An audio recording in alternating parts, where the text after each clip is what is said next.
Hi, this is Lynn, and welcome to another Persuasion Byte, bite-sized tips on persuasion that you can use right away. You've probably never heard of this, but you sure have felt it. It's called meeting recovery syndrome.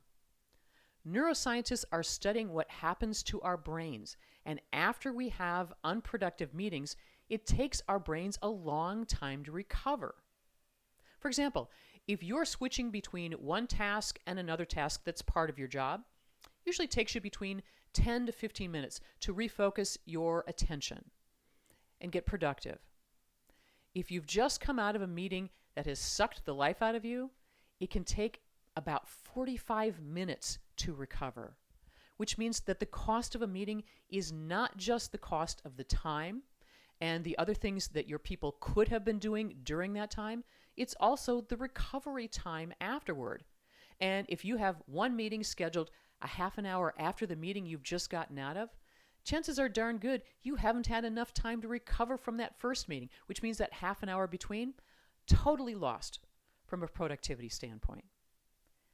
How can we prevent ourselves and our people from getting meeting recovery syndrome? 3 things. First, have a goal for this particular meeting. And it's not just we have a Monday morning staff meeting every Monday morning. Don't do it. If there's no reason to have that particular meeting, then cancel it. People will be ecstatic and happy.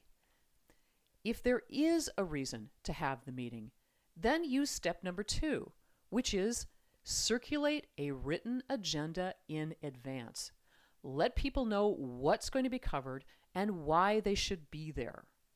That will help them prep in advance. And by the way, on that agenda, have not only a start time, but a finish time. And if you get to that finish time and you haven't covered everything on the agenda, do not drag the meeting on. Schedule another meeting, because this shows respect for your people.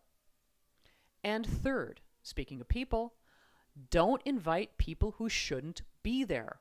Only the relevant people should show up. I get it. We all have meeting attendance creep. Well, we invited so-and-so last month because it was a good idea to have him there, and I guess we should just keep inviting him. No, don't do it. He doesn't want to come. And mostly, you don't want to have people in your meetings who can't contribute, because what will end up happening is that, yes, indeed, it will slow everything down. Because here's the truth about meetings that we never really talk about, and that is they are an expression of your corporate culture. So if you have meetings where people don't really know why they're there, go on forever, and there are people there who shouldn't be there, and you say that respect is part of your culture, your meetings show it's not.